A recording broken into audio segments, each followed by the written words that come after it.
Tai Media. Ulipo tupo, twende pamoja.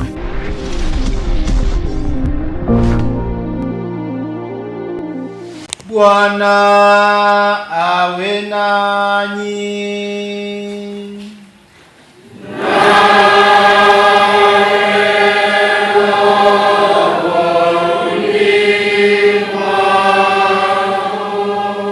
Somo la Injili takatifu ilivyoandikwa na Yohane.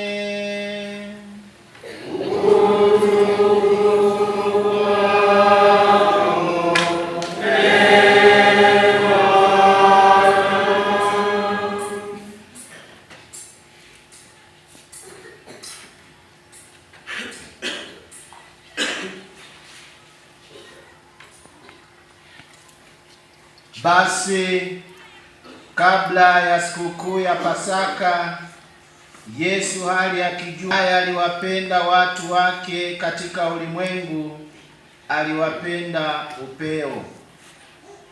Hata wakati wa chakula cha jioni, naye Ibilisi amekwisha kumtia Yuda, naye anakwenda kwa Mungu, aliondoka chakulani, akaweka kando mavazi yake, akatoa kitambaa akajifunga kiunoni. Kisha akatia maji katika bakuli, akaanza kuwatawaza wanafunzi miguu na kuifuta kwa kile kitambaa alichojifunga.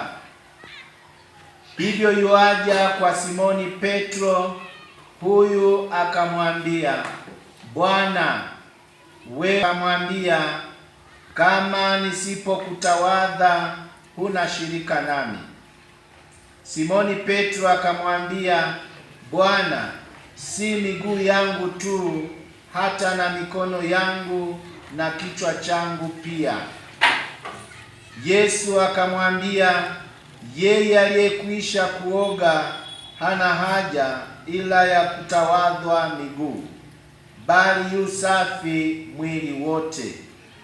Nanyi mmekuwa. Ndiyo maana alisema, si nyote mlio safi.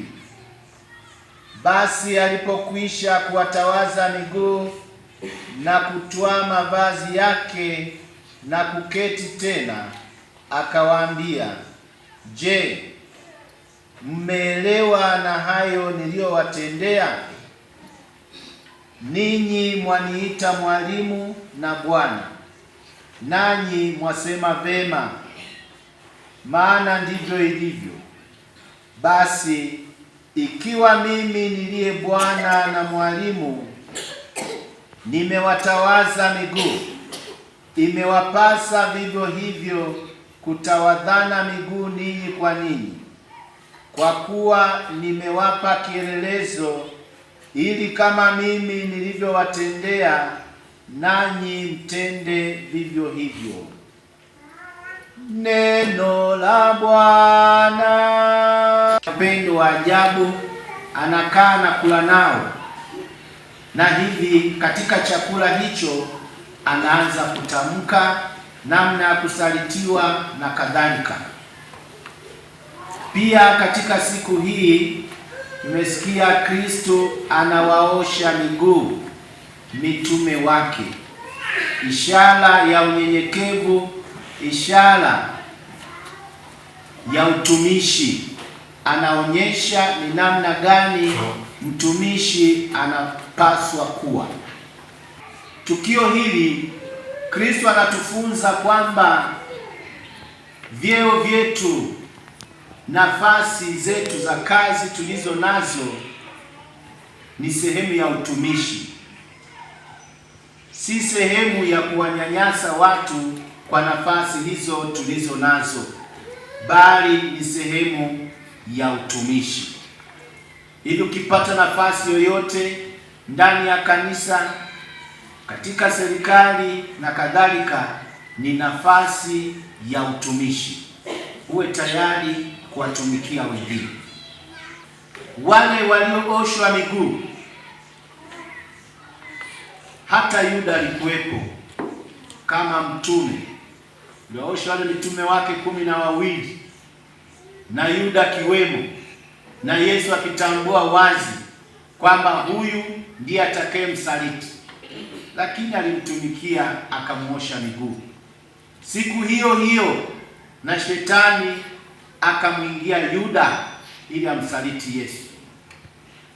Wapendwa ndugu, mtakaoshwa miguu leo, mmeteuliwa, mmechaguliwa, mmependelewa, kwamba leo tukio alilolifanya Yesu kwa kupitia padre na nyinyi linatendeka tukio hilo.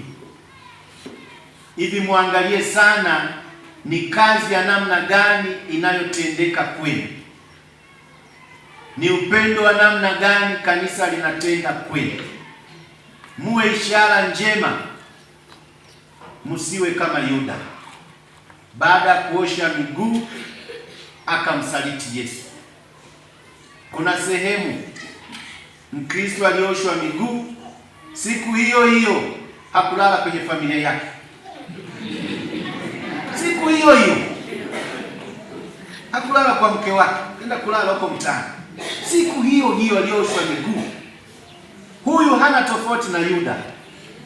Siku ile ile ameoshwa miguu, anaanza tayari kutoka nje kwenda kuwatafuta wale waliopangana nao kumsaliti Yesu. Jana katika Injili tulisikia anasema, ni kiasi gani mtakachonipa cha pesa? Hivi tayari ameshaenda kuongea nao.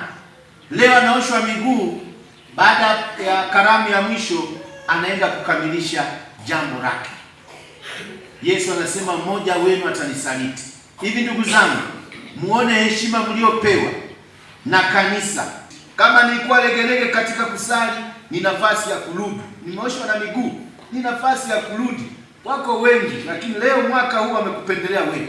Kwa nini wewe? Hilo ndio swali ujiulize. Kwa nini mimi? Kwa nini mimi? Hivyo basi, siku ya leo pamoja na kuosha, ndio maana Yesu mwenyewe alisema, aulaye mwili wangu na kuinywa damu yangu anao uzima wa milele, nami nitamfufua siku ya mwisho. Wapo Wakristo wengine analinganisha tu ekaristi na chakula kingine, kwamba kesho nitakomunika, kesho kutwa sikomuniki, kesho nitakomunika, siku ile sikomuniki. Wewe ujue ujielewe. Anayeelewa maana na thamani ya ekaristi takatifu anakuwa na hamu daima ya kuipokea, kwa sababu ndio uzima wetu. Mwingine unaona amenenepa mwingi, lakini roho yake imekonda, inakwasha koo. Unavyomwona amenenepa mwingi, lakini roho yake inakwasha koo, kwa sababu hashiriki ekaristi takatifu, ambacho ndicho chakula chetu cha kiroho.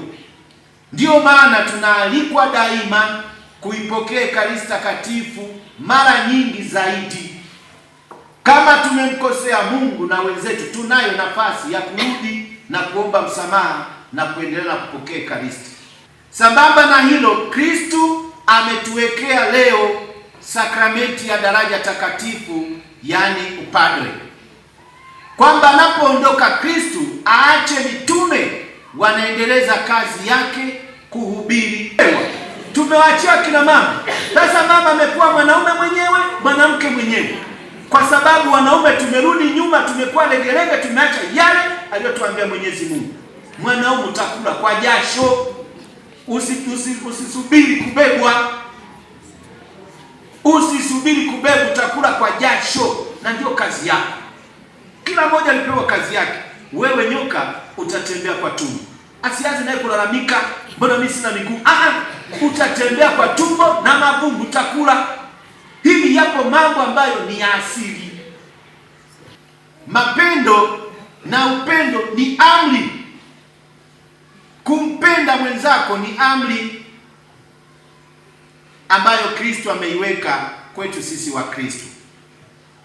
Amewawekea wanadamu kwamba amri hii, mpendane kama mimi nilivyowapenda. Yeye alitupenda upeo, akawa tayari kufa kwa ajili ya upendo wetu sisi wanadamu. Ndicho hicho anachotuambia na sisi. tupendane,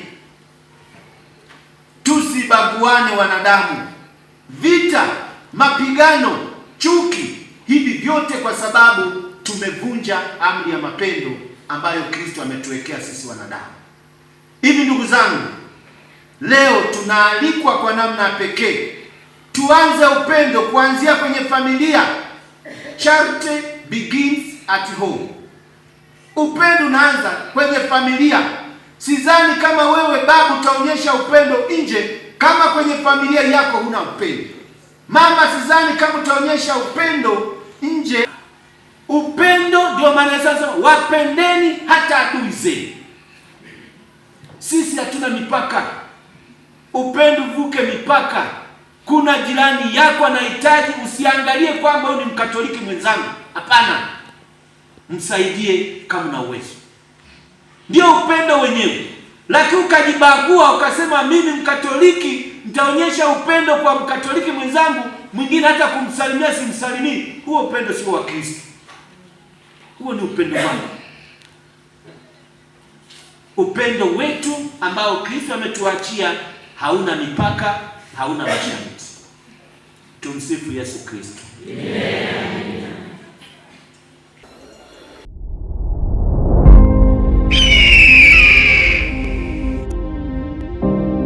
Ulipo tupo, twende pamoja.